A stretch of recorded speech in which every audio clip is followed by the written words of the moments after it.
నమస్కారం అండి. తెలుగు కథావళికి స్వాగతం. కథ చదువుతున్న నా పేరు ప్రజ్ఞ. ఈ వీడియో నచ్చినట్లయితే లైక్, షేర్ చేయండి.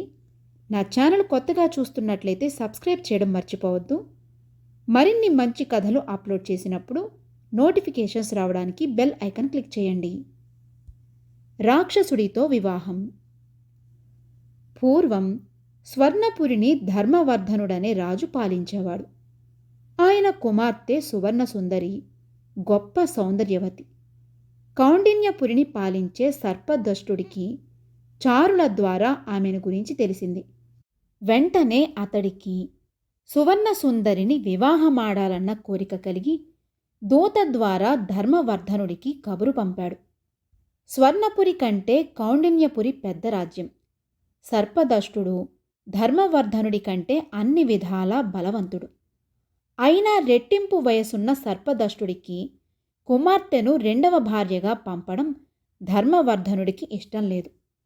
అందువల్ల ఆయన మర్యాదపూర్వకంగానే సర్పదష్టుడి కోరికను తిరస్కరించాడు. సహజాహంకారి, దుష్టుడు అయిన సర్పదష్టుడికిది అవమానంగా తోచింది. వెంటనే అతడు సేనలతో స్వర్ణపురిపైన దండెత్తి ధర్మవర్ధనుడిని ఓడించి ఆయనను, భార్యను చెరసాలలో పెట్టించాడు. తరువాత అతడు సువర్ణసుందరిని కలుసుకుని, నీ సౌందర్యాన్ని గురించి విన్న క్షణంలోనే నిన్ను వివాహమాడాలన్న కోరిక కలిగింది. ఇష్టపూర్వకంగా నన్ను వివాహమాడావంటే నీ తల్లిదండ్రులను చెరసాల నుంచి విడిపించి రాజ్యం తిరిగి ఇచ్చివేస్తాను. కాదంటే బలవంతంగానైనా నిన్ను వివాహమాడక మానను అన్నాడు. ఎందుకు సువర్ణసుందరి కోపంగా, పుష్పాన్ని బలవంతంగా వికసింపజేయలేమన్న సత్యాన్ని గ్రహించలేని మూర్ఖుడివి నువ్వు.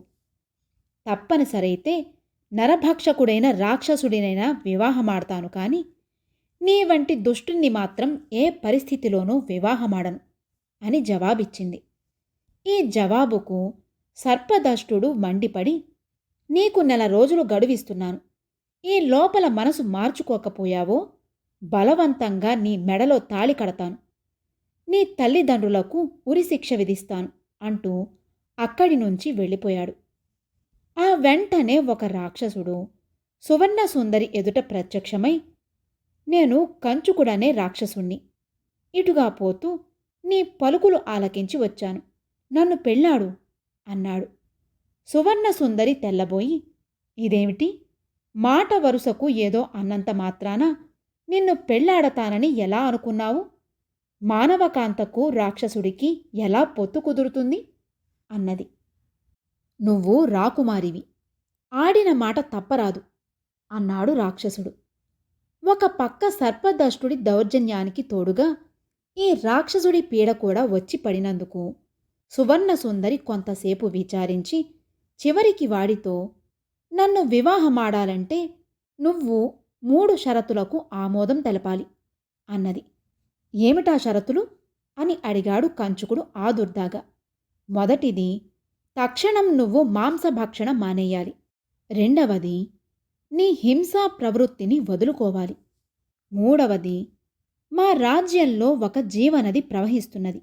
కానీ దానికి ఒక చోట ఒక చిన్న కొండ అడ్డంగా ఉండటంతో చాలా నీరు వృధాగా సముద్రంలోకి ప్రవహిస్తున్నది. నీవా కొండని తొలగిస్తే మా రాజ్యంలో మరిన్ని ప్రాంతాలు సస్యశ్యామలమవుతాయి అన్నది. కంచుకుడు షరతుల్ని ఆలకించి, కొండను తొలగించడం క్షణాల మీద చేయగలను, కానీ మొదటి 2 షరతులే చాలా కష్టసాధ్యమైనవి. అయినా నీకోసం వాటిని సాధించి త్వరలోనే తిరిగొస్తాను అంటూ మాయమయ్యాడు. వారం రోజులు గడిచేసరికి నదికి అడ్డుగా ఉన్న చిన్న కొండ తొలగింపబడిందని సువర్ణసుందరికి తెలిసింది. ఆ తరువాత వారానికల్లా కంచుకుడు ఆమె దగ్గరకు వచ్చాడు. వాడిప్పుడు బాగా చిక్కిపోయి ఉన్నాడు. రాకుమారి వాణ్ణి కారణం అడిగింది. వాడు ముఖం దీనంగా పెట్టి, నువ్వు పెట్టిన షరతు ప్రకారం మాంసభక్షణ మానాను. కందమూలాలు తిని బ్రతకడం కష్టంగా ఉన్నది అన్నాడు. కంచుక, నీ పట్టుదలకు మెచ్చాను. నిన్ను వివాహమాడడానికిప్పుడు నాకే అభ్యంతరము లేదు అని సువర్ణసుందరి వాడితో సర్పదష్టుని గురించి చెప్పి, ముందు ఆ దుర్మార్గుడి అడ్డంకి తొలగిపోవాలి, వాణ్ణి చంపు అన్నది. అందుకు కంచుకుడు కొంచెంసేపు ఆలోచించి, నాకు సర్పదష్టుణ్ణి చంపడానికి క్షణం పట్టదు, కానీ ఇప్పుడు ఆ పని చెయ్యలేను. నీ షరతు ప్రకారం నేనిప్పుడు శాంత స్వభావుణ్ణైపోయాను. హింస నాకు గిట్టదు అన్నాడు. ఇది వింటూనే సువర్ణసుందరికి చాలా ఆనందం కలిగింది. తన కోసం వాడు తన రాక్షస ప్రవృత్తినే మార్చుకున్నాడు. తొలిసారిగా ఆమెకు వాడిపై ఇష్టం కలిగింది. ఆమె 1-2 క్షణాలు ఆలోచించి కంచుకుడితో, సర్పదష్టుడు జీవించి ఉన్నంతకాలం మన వివాహం సాధ్యపడదు. వాడు అన్యాయంగా మా రాజ్యాన్ని కబళించి నా తల్లిదండ్రులను చెరసాలలో బంధించి నన్ను బలవంతంగా పెళ్లాడాలని చూస్తున్నాడు. అలాంటి వాణ్ణి చంపడం వల్ల నీ వ్రతానికి భంగం కలుగుతుంది అనుకోకు అన్నది. అయినా కంచుకుడు అంగీకరించక, దుష్టుణ్ణి చంపడం తప్పు కాకపోవచ్చు, కానీ నాకెలాంటి హాని తలపెట్టని వాణ్ణి చంపి నిన్ను పెళ్లాడడమంటే అది స్వార్థం కిందకి వస్తుంది. అందువల్ల నేనా పని చెయ్యలేను అన్నాడు. సువర్ణసుందరి వెంటనే అతడికేమీ జవాబివ్వలేక, సరే, నన్ను కొంచెం ఆలోచించుకొని 1 వారం తరువాత ఈ ఉద్యానవనంలోనే కనిపించు అన్నది. వారం గడిచింది. సువర్ణసుందరి ఉద్యానంలోని ఒక చెట్టు కింద కూర్చుని ఏమి చెయ్యడమా అని ఆలోచిస్తూ ఉండగా కంచుకుడు అక్కడ ప్రత్యక్షమై, రాకుమారి, ఏం ఆలోచించావు? ఏమిటి నీ నిర్ణయం అని అడిగాడు. రాకుమారి ఏదో జవాబు చెప్పుతున్నంతలో సర్పదష్టుడు సుడిగాలిలా అక్కడకు వచ్చి రాక్షసుడికేసి, సువర్ణసుందరికేసి ఒకసారి గుడ్లురుముతూ చూసి, అంత నిర్భయంగా మాట్లాడుతున్నావు, ఎవడి రాక్షసుడు అని సువర్ణసుందరిని ప్రశ్నించాడు. సువర్ణసుందరి ఏమీ తొట్రుపడకుండా, ఇతడు నీలాగే నన్ను వివాహమాడాలని చూస్తున్నాడు.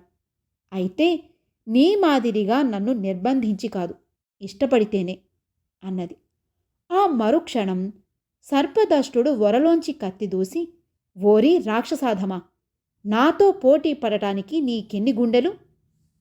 ఇప్పుడే నిన్ను యమపురికి అతిథిగా పంపిస్తాను అంటూ కత్తితో కంచుకుడి గుండెల్లో పొడవబోయాడు.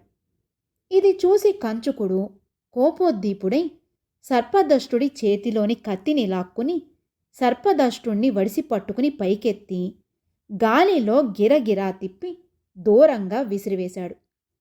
ఆ పాటుకు సర్పదష్టుడు నెత్తురు కక్కుకుని అప్పటికప్పుడే మరణించాడు. తమ రాజు అలా మరణించగానే రాక్షసుడికి భయపడి కౌండిన్యపురి సేనలు స్వర్ణపురిని విడిచి పారిపోయారు. స్వర్ణపురి రాజు రాణి చెరసాల నుంచి విడుదల చేయబడ్డారు. జరిగింది తెలుసుకుని తమ కుమార్తె రాక్షసుణ్ణి వివాహమాడతానంటే రాజదంపతులు కలవరపడ్డారు. సర్పదష్టుడి లాంటి నరరూప రాక్షసులైన మానవుల కంటే వికృత రూపుడైన ఉత్తముడైన కంచుకుడు 1000 రెట్లు మేలన్నది సువర్ణసుందరి. రాజు ధర్మవర్ధనుడు ఆమె వివాహానికి అంగీకరించక తప్పలేదు. ఒక శుభముహూర్తాన సువర్ణసుందరికి కంచుకుడికి అత్యంత వైభవంగా వివాహం జరిగింది. ఆ సమయంలో ఒక గొప్ప వింత జరిగింది. అదేమంటే, కంచుకుడు సువర్ణసుందరి మెడలో తాళి కట్టగానే వాడి రాక్షస రూపం పోయి అందాల రాకుమారుడుగా మారిపోయాడు. అందరూ అమితాశ్చర్యంతో చూస్తూ ఉండగా అతడిలా చెప్పాడు. నేను వత్సల దేశపు యువరాజు విక్రమసేనుణ్ణి. గురుకులంలో విద్య ముగించుకుని దేశ పర్యటన చేస్తూ ఉండగా ఒక చోట దేవకామిని ఒక ఆమె తారసపడి నన్ను తమ లోకానికి వచ్చి వివాహమాడవలసిందిగా కోరింది. నేను అందుకు అంగీకరించలేదు. ఆమె ఆగ్రహించి నన్ను రాక్షసుడివి కమ్మని శపించింది.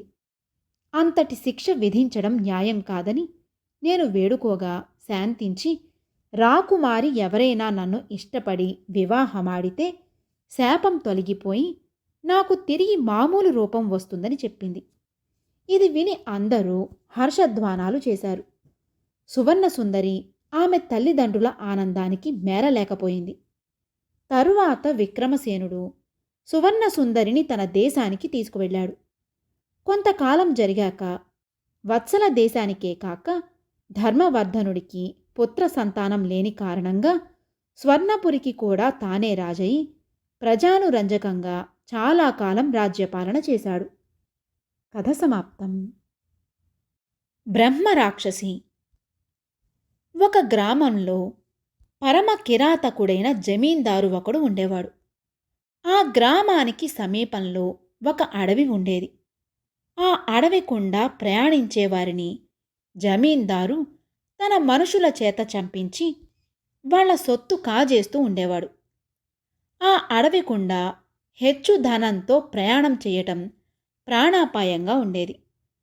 ఒక శాస్త్రవేత్త అయిన పండితుడు రాజుగారి నుంచి గొప్ప సన్మానం పొంది జమీందారుండే గ్రామం మీదుగా అడవి అవతల ఉన్న తన స్వగ్రామానికి వెడుతున్నప్పుడు జమీందారు మనుషులు హఠాత్తుగా మీదపడి ఆయనను చంపి ఆయన వద్ద ఉన్న ధనం కాజేశారు. దొంగలు ఆయన శవాన్ని ఎక్కడో అడవిలోనే పాతేయడం వల్ల ఆయన ఏమైనది ఎవ్వరికీ తెలియలేదు. కొంతకాలం గడిచింది. చనిపోయిన పండితుడి కొడుకు తన కొడుకును 10 ఏళ్ల కుర్రవాణ్ణి జమీందారు గ్రామంలో ఉన్న ఒక గురువు వద్దకు చదువుకునేటందుకు పంపాడు. ఆ కుర్రవాడు అడవి దారిన నడుస్తూ ఉండగా ఒక ముసలి బ్రాహ్మడు కనిపించి, "నా వెంట రారా బాబు, నీకు సహాయం చేస్తాను" అన్నాడు. కుర్రవాడు ఆ బ్రాహ్మణుడి వెంట చెట్ల మధ్యకు వెళ్ళాడు. అక్కడ ఆ బ్రాహ్మణుడు ఒక గుంట నుంచి ఒక చెంబు తీసి కుర్రవాడికి ఇచ్చి, "దీని నిండా బంగారం ఉన్నది. దీన్ని భద్రంగా ఉంచుకో. నువ్వు అడవి దాటి గ్రామం చేరేసరికి చీకటి పడుతుంది. ఈ రాత్రికి జమీందారు గారిని పడుకునేటందుకు చోటు ఇయ్యమని అడుగు" అని చెప్పి ఎటో వెళ్ళిపోయాడు. కుర్రవాడు చెంబుకు కట్టిన వాసన గుడ్డ విప్పి చూస్తే అందులో నిజంగానే బంగారపు నాణాలు ఉన్నాయి. తనకు అంత డబ్బు అడగకుండా ఇచ్చిన ఆ బ్రాహ్మణి గురించి ప్రేమగా ఆలోచిస్తూ కుర్రవాడు తన దారిన బయలుదేరాడు. వాడు గ్రామాన్ని చేరేసరికి చీకటి పడింది. బ్రాహ్మడు చెప్పిన ప్రకారం వాడు జమీందారు ఇల్లు కనుక్కుని వెళ్ళి ఆ రాత్రికి తనకు పడుకునేటందుకు చోటు చూపించమన్నాడు. జమీందారు అందుకు సమ్మతించాడు. ఆ రాత్రి కుర్రవాడు నిద్రపోగానే జమీందారు అటుగా వచ్చి కుర్రవాడి పక్కనే ఉన్న చెంబు ఎత్తి చూశాడు. బరువుగా ఉన్నది. దాని మూతికి కట్టి ఉన్న గుడ్డ విప్పి లోపల ఉన్న బంగారం చూశాడు. అంత చిన్న కుర్రవాడికి అంత బంగారం ఎక్కడి నుంచి వచ్చింది? వాడు దాన్ని ఏం చేసుకుంటాడు? వాడికి అది ఎవరిచ్చారు? ఈ విషయాలన్నీ విచారణ చేసే అధికారం జమీందారుకున్నది. కానీ బంగారం గుట్టు చప్పుడు కాకుండా తీసేసుకుంటే సరిపోయేదానికి బహిరంగ విచారణ దేనికి? అందుచేత జమీందారు చెంబులో ఉన్న బంగారం తీసేసుకుని చెంబుకు మళ్ళీ గుడ్డ వాసన కట్టి వెళ్ళి పడుకుని నిశ్చంతగా నిద్రపోయాడు. కుర్రవాడు మర్నాడు ఉదయం లేచి వెళ్ళిపోదామని చెంబు తీసుకుంటే అది తేలికగా ఉన్నది. గొడ్డ విప్పి చూస్తే లోపల బంగారం లేదు. వాడు జమీందారు దగ్గరకు వెళ్ళి, "అయ్యా, నా చెంబు నిండా బంగారం ఉండాలి. దాన్ని ఎవరో దొంగిలించారు" అన్నాడు. "నాకు దొంగతనం అంటగడతావురా? నేనెవరనుకున్నావు? నా మీద ఈ నింద మోపినందుకు నిన్ను ఉరి తీస్తాను" అని జమీందారు తన భటుల చేత ఆ కుర్రవాణ్ణి ఒక కొట్లో పెట్టించాడు. తరువాత జమీందారు తన అడుగులకు మడుగులొత్తే గ్రామ పెద్దలను పిలిపించి జరిగినదంతా చెప్పి, "నాకు దొంగతనం అంటగట్టిన వాణ్ణి ఉరి తీయించడం న్యాయమేనంటారా?" అని అడిగాడు. "దానికి సందేహమేమిటి? తప్పక ఉరి తీయవలసిందే. లేకపోతే మీరు ప్రతి కుర్రకుంకకు లోకువైపోతారు" అన్నారు జమీందారు సలహాదారులు. కుర్రవాణ్ణి ఉరి తీయబోతున్నట్టు చాటింపు జరిగింది. ఆ సాయంకాలం ఉరిశిక్ష చూడటానికి వధ్యస్థానం దగ్గర ప్రజలు గుమిగూడారు. కుర్రవాణ్ణి ఉరి తీయడానికి తీసుకువచ్చారు. దగ్గర ఉండి శిక్ష అమలు చేయడానికి జమీందారు స్వయంగా వచ్చాడు. అప్పుడు జనం మధ్య నుంచి ఒక బ్రాహ్మడు జమీందారును సమీపించి, ఈ కుర్రవాణ్ణేనా ఉరి తీయబోతున్నారు, వాడేం చేశాడు అని అడిగాడు. ఆ మాట అడగడానికి నువ్వెవరు అని జమీందారు బ్రాహ్మణ్ణి అడిగాడు. నేను వాడి తాతను, వాడు నా మనవడు అన్నాడు బ్రాహ్మడు. అలా అయితే నీ మనవడు నాకు దొంగతనం అంటగట్టాడు.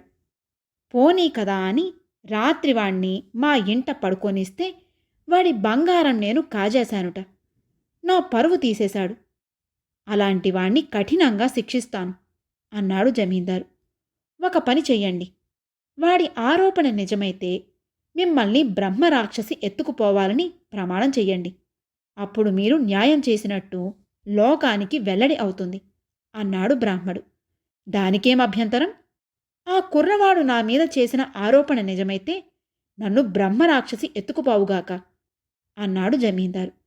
మరుక్షణం ఆ బ్రాహ్మడు జమీందారునెత్తుకుని వాయువేగంతో అడవికేసి పారిపోయాడు. తరువాత జమీందారు ఏమయ్యాడో ఎవ్వరికీ తెలియదు. కథ సమాప్తం. నిర్వాసుడి మోక్షప్రాప్తి.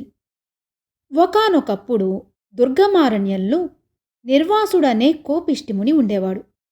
ఎవరి వల్లనైనా చిన్న తప్పు జరిగితే చాలు, వెనుక ముందు చూడకుండా పెద్ద శాపమివ్వడం ఆయన అలవాటు.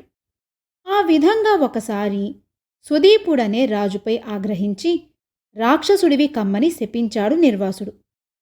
సుదీపుడు రాక్షసుడై ప్రజలను బాధించసాగాడు. సుదీపుడి మంత్రి సుకాముడు. ఆయనకు జరిగిన విషయం తెలిసింది. వెంటనే ఆయన దుర్గమారణ్యానికి వెళ్ళి నిర్వాసుణ్ణి కలుసుకుని, మునివర్య, సుదీపుడు మంచి రాజు.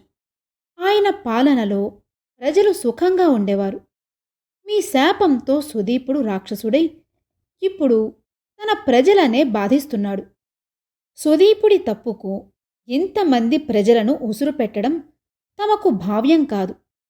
దయతలచి ఏదైనా తరుణోపాయం చెప్పండి అని వేడుకున్నాడు. నిర్వాసుడు మంత్రి వంక జాలిగా చూసి, ఒకానొకప్పుడు బ్రహ్మదేవుడిచ్చిన వరాల వల్ల ఎందరో రాక్షసులు అమిత బలవంతులై ప్రపంచాన్ని బాధించారు. అంటే దేవుడి వల్ల తప్పు జరిగిందనా? ప్రజలు తమ కర్మ ఫలం అనుభవించవలసి వచ్చినప్పుడు దేవుడు రాక్షసులకు వరాలిస్తాడు, మునులు మనుషులకు శాపాలిస్తారు. ఇందులో నేను నిమిత్తమాత్రుణ్ణి. నన్ను నిన్ను అందర్నీ నడిపించేవాడు ఆ పైన ఉన్నాడు అని చెప్పాడు. మునివర్య, మీరు చెప్పింది అక్షరాలా నిజం. నా దేశ ప్రజల కర్మఫలం తీరిపోయే సమయం వచ్చిందేమో. అందుకే నేను మీ దగ్గరకు వచ్చాను. సర్వశక్తిమంతులైన తమరు నాకేదైనా నివారణోపాయం సెలవిచ్చి పంపండి అని సుకాముడు నిర్వాసుణ్ణి మరీ మరీ వేడుకున్నాడు. చివరకు నిర్వాసుడు, నిన్ను చూస్తే నాకు జాలి కలుగుతున్నది. కాబట్టి నీకొక రహస్యం చెబుతున్నాను విను. ఇక్కడికి ఆమడ దూరంలో కాళికాలయం ఒకటి ఉన్నది. అందులో నిలువెత్తు కాళీ విగ్రహం సామాన్యుల గుండెలు జలధరింపచేసేటంత భయంకరంగా ఉంటుంది. నీవు ఆ విగ్రహం ముందు నిలబడి నీ శరీరంలో నీకెక్కువగా ఇష్టమైన భాగాన్ని అర్పిస్తే మనసులోని కోరిక తీరుతుంది. వెళ్ళు అని చెప్పాడు. సుకాముడు ఆమడ దూరం ప్రయాణం చేసి కాళికాలయం చేరుకున్నాడు. అక్కడ కాళికా విగ్రహం భయంకరంగా ఉన్నప్పటికీ చలించక, మాతా, నా దేశ ప్రభువు సుదీపుణ్ణి తిరిగి మనిషిని చెయ్యి, అందుకుగాను నా శరీరంలో నాకెంతో ఇష్టమైన శిరస్సును నీకు సమర్పించుకుంటున్నాను అంటూ వరలోంచి కత్తి తీసి తలను నరుక్కోబోయాడు. అప్పుడక్కడ కనులు మిరుమిట్లు గొలిపే వెలుగు వచ్చింది. సుకాముడు చూడలేక కళ్ళు మూసుకున్నాడు. ఆ మరుక్షణం, మానవా, నీ దేశభక్తికి సాహసానికి మెచ్చాను. నువ్వు వెంటనే రాజధానికి తిరిగి వెళ్ళి అందరికీ అర్థమయ్యే విధంగా 1000 పుటల కథను రాయి. ఆ కథను చదవడం మొదలు పెడితే మధ్యలో మానాలి అనిపించకూడదు. అప్పుడా కథను రాజు సుదీపుడికి వినిపించు. అతడు తిరిగి మామూలు మనిషి కాగలడు అన్న మాటలు సుకాముడి చెవిలో వినిపించాయి. సుకాముడు కంగారుగా, మాతా, నేను రాజనీతికి సంబంధించిన ఎన్నో ఉద్గ్రంథాలు చదివాను. ప్రజోపయోగకరమైన విజ్ఞానం ప్రసాదించే శాస్త్రాలు అభ్యసించాను. అత్యవసర సమయంలో ఉపయోగపడుతుందని అంతో ఇంతో వైద్యం కూడా నేర్చుకున్నాను. కానీ నాకు సాహిత్యం పట్ల అభిరుచి లేదు. ఒక్కగానొక్క మహాకావ్యం కూడా చదవలేదు. ఎవరన్నా చదువుతున్నా అది నాకు వినాలనిపించేది కాదు. నా వంటి వాడి వల్ల కథ రాయడం వీలవుతుందా అని అడిగాడు కళ్ళు మూసుకుని. నీకు వింటున్న కొద్దీ వినాలనిపించేలాగా కబుర్లు చెప్పడం చేతనవును కదా. అవే కబుర్లను చదివిన కొద్దీ చదవాలనిపించేలాగా పెద్ద కథగా వ్రాయి. నీ కథను అన్ని వయసుల వాళ్ళు చదివి ఆనందిస్తారు. ఆ కథ వల్లనే నీ రాజుకు శాప విమోచనమవుతుంది. ఇది నేనిచ్చిన వరంగా భావించి నేను చెప్పినట్లు చెయ్యి అన్న మాటలు సుకాముడి చెవిలో వినిపించాయి. సుకాముడు రాజధానికి తిరిగి వెళ్ళి రాత్రింబవళ్ళు కష్టించి 1 మాసం రోజుల్లో 1000 పుటల కథను వ్రాశాడు. తరువాత ఆ గ్రంథాన్ని తీసుకుని రాజు సుదీపుణ్ణి వెతుక్కుంటూ వెళ్ళాడు. రాక్షస రూపం ఉన్న సుదీపుడు పెద్దగా అరుస్తూ సుకాముడి మీదకి వచ్చాడు. సుకాముడు చలించకుండా తన గ్రంథాన్ని తెరిచి చదవడం ప్రారంభించాడు. అంతే, సుదీపుడు మంత్రం వేసినట్లు ఆగిపోయాడు. సుకాముడు పుట తరువాత పుటను చదువుతుంటే సుదీపుడు శిలాప్రతిమలా నిలబడి వినసాగాడు. అలా ఏకబిగిన సుకాముడు గ్రంథాన్ని చదివాడు. సుదీపుడు విన్నాడు. చివరి పుటలు చదివి గ్రంథాన్ని పూర్తి చేసేసరికి సుకాముడి కళ్ళ ముందు రాక్షసుడు కాక రాజు సుదీపుడు ఉన్నాడు. ఆయన అప్పుడు మహాసౌందర్యంతో వెలిగిపోతూ చిరునవ్వులు చిందిస్తున్నాడు. ఆ తరువాత రాజు మంత్రి అంతఃపురానికి వెళ్లారు. అప్పుడు సుదీపుడు మంత్రితో, నువ్వు రాసిన గ్రంథం గొప్పగా ఉంది. ఇలాంటివి ఇంకా ఇంకా గ్రంథాలు రాసి మమ్మల్ని ఆనందపరచు అన్నాడు. దానికి మంత్రి, మహాప్రభు, గ్రంథరచన నా వల్ల కాదు. మీకు శాప విమోచనం కలిగించాలన్న కోరికతో ఇది రాశాను. ఇక మీదట నా శక్తిని మంత్రాంగంలో తమకు సాయపడాలని మాత్రమే ఉపయోగించనివ్వండి. ఇలాంటి గ్రంథాలను వేరే ఎవ్వరి చేతనైనా రాయించండి అన్నాడు. పరిపాలనలో తనకు మంత్రి అవసరం ఉన్నదని గ్రహించి సుదీపుడు తన ఆస్థానంలోని కవి పండితులను రప్పించి సుకాముడి గ్రంథం లాంటి గ్రంథాలు రాయమని కోరాడు. వాళ్ళందరూ ఆ గ్రంథాన్ని చదివి రాజుతో, మహాప్రభు, మేమే కాదు, సరస్వతీదేవిని ఉపాసించే సాహితీవేత్తలెవరూ ఇటువంటి గ్రంథాలను రాయడానికి ఒప్పుకోరు అని చెప్పాడు. ఇది విని సుదీపుడికి కోపం వచ్చింది. ఆయన సుకాముడి గ్రంథానికి 1000 కొద్దీ ప్రతులు రాయించి ప్రజలకు పంచిపెట్టాడు. అంతేకాక అలాంటి గ్రంథాలు రాసిన వారికి 10,000 వరహాలు కానుకగా ఇస్తానన్నాడు. సాహితీవేత్తలెవరూ 10,000 వరహాలకు ఆశపడలేదు. కానీ కబుర్లు చెప్పడం బాగా వచ్చిన వాళ్ళు మాత్రం చాలామంది ముందుకు వచ్చారు. క్రమంగా అలాంటి గ్రంథాలు చాలా తయారయ్యాయి. ప్రజలకు ఆ గ్రంథాలు చాలా నచ్చాయి. రాసే వాళ్లకవి డబ్బులు తెచ్చిపెట్టాయి. చదివే వాళ్లకవి వినోదాన్నిస్తున్నాయి. ఇలా కొంతకాలం జరిగేసరికి ఆ దేశంలో కవి పండితులకు, సాహితీవేత్తలకు ఆదరణ లేకుండా పోయింది. వాళ్ళంతా కలిసి ఒకచోట సమావేశమై విషయం చర్చించాక ఇటువంటి ఇబ్బంది కలగడానికి కారణం నిర్వాస మహాముని మాత్రమే చెప్పగలడని అనుకున్నారు. ఆ ముని మహాకోపిష్టి. ఆయన మనందర్నీ కలిపి శపిస్తే ఏం చెయ్యాలి అని ఒక పండితుడు అడిగాడు. అందుకు మిగతా పండితులు ఏకకంఠంగా, ఈ దేశంలో ఉండి పనికిరాని గ్రంథాలు చదవడం కంటే నిర్వాస మహాముని శాపానికి గురి కావడమే మేలు అన్నారు. వాళ్ళు సుకాముడి గ్రంథాన్ని తీసుకుని నిర్వాస మహాముని ఆశ్రమానికి వెళ్లారు. వాళ్ళు వెళ్లేసరికి తదేక ధ్యానంతో తపస్సు చేసుకుంటున్న నిర్వాస మహామునికి వాళ్ళ కోలాహలానికి తపోభంగమయ్యింది.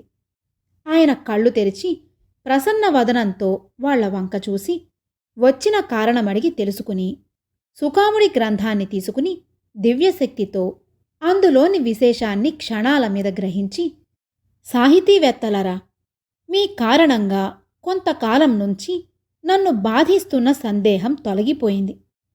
నేను మోక్షం కోసం ఎన్నో సంవత్సరాలుగా తపస్సు చేస్తున్నాను. కానీ కోపాన్ని విడిచిపెట్టలేకపోవడం వల్ల నాకు మోక్షం సిద్ధించడం లేదు. నా కోపంతో నేను కొందరి చేత వాళ్ల కర్మఫలం అనుభవించే విధంగా శాపాలిస్తున్నాను. కానీ కొంతకాలం నుంచి నాలో కోపం పూర్తిగా నశించిపోయింది. అందుకు కారణం ఈ గ్రంథమేనని ఇప్పుడు అర్థమవుతున్నది అన్నాడు. మహాముని, అదెలాగూ కొంచెం వివరించండి అని కోరాడొక పండితుడు. పండితులైన మీకు అంత వివరణ అవసరం కాదనుకుంటాను. సరే, సుకాముడు రాసిన ఈ గ్రంథాన్ని చదవడం రాక్షస జన్మ కంటే ఘోరమైనది. అందువల్లనే ఏ ప్రయోజనమూ లేని ఈ గ్రంథంలోని చప్పిడి మాటలు విన్న సుదీప మహారాజు రాక్షస రూపం నుంచి విముక్తుడయ్యాడు. మీ దేశ ప్రజలు తమ తమ కర్మఫలాల్ని అనుభవించడానికి ఇక ముందు నా శాపాలతో అవసరం లేదు. ఇలాంటి గ్రంథాలు చదివితే చాలు. ఇక నుంచి ప్రపంచంలో మునులు వాళ్ల శాపాలు ఉండవు. వాటి బదులు ఇలాంటి గ్రంథాలే ఉంటాయి అన్నాడు నిర్వాస మహాముని చిరునవ్వు నవ్వుతూ. ఆ క్షణంలోనే కవి పండిత సాహితీవేత్తలందరూ చూస్తూ ఉండగా ఆకాశం నుంచి విమానమొకటి అక్కడ దిగింది. అందులో ఉన్న దేవదూతలు నిర్వాస మహామునిని ఆహ్వానించారు. ముని అక్కడ ఉన్నవారితో, ఈ గ్రంథం ధర్మమా అని నా కర్మఫలం పూర్తయి మోక్షం పొందుతున్నాను, సెలవు అంటూ విమానం ఎక్కాడు. కథ సమాప్తం.